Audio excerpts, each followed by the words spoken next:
right, today per request we're going to look at how I modified our BMW E30 for the HOBBYWING 16BL30 system and a 3-wire servo. Starting with the modified car, having the stock car here for reference. We start at the front.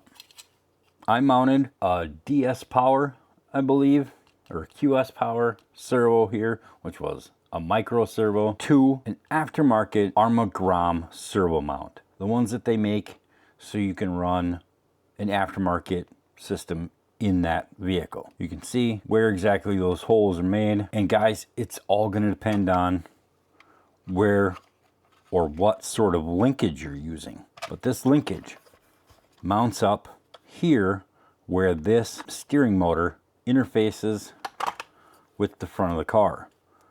This little peg here goes where this sits, and I had to use a flat head screw as well as clearance this cover here to get this arm to work. And it worked out beneficially for me that this link had a curve in it, because if you notice, it goes over the drive shaft here, and it just ended up working out perfectly based on the servo mount height and everything. I think it's 16th scale Traxxas possibly where this is used. Wanting to and sort of having to cut more out here so I could get one of the batteries that I had to work with this. Now, I can't guarantee that we have the same size batteries, so you may need to make modifications as needed here.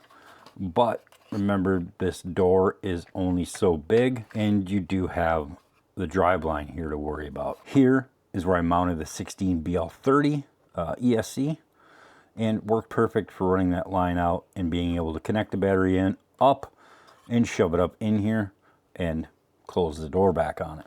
Yes, the bottom door was closed with the battery. All right, moving on to the back here. Here's the way this cover looks stock. And you're probably thinking to yourself, gee, I think that can fit one of those quick run motors. Yes, it can. Yep, it works perfect.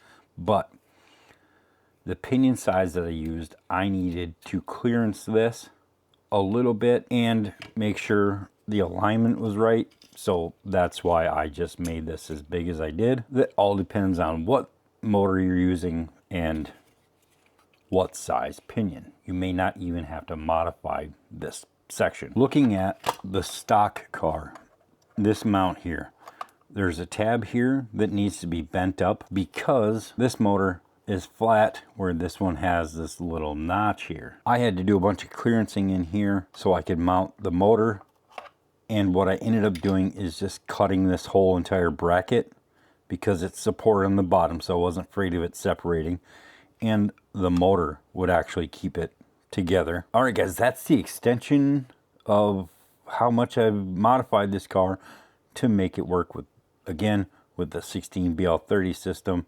and a 3-wire servo. This could all be different for you depending on the system and stuff you're using, so just use this as a guide to give you an idea of what needs to be done, and just make sure you apply what you like your motor spacing for this, for whatever motor that you're using, onto this mount. If you have questions, anything that you might need clarified, put it down in the comment section. I try to answer everyone, and I will try to answer as quickly as possible. All right, guys, thanks for watching and sticking around for all the carnage.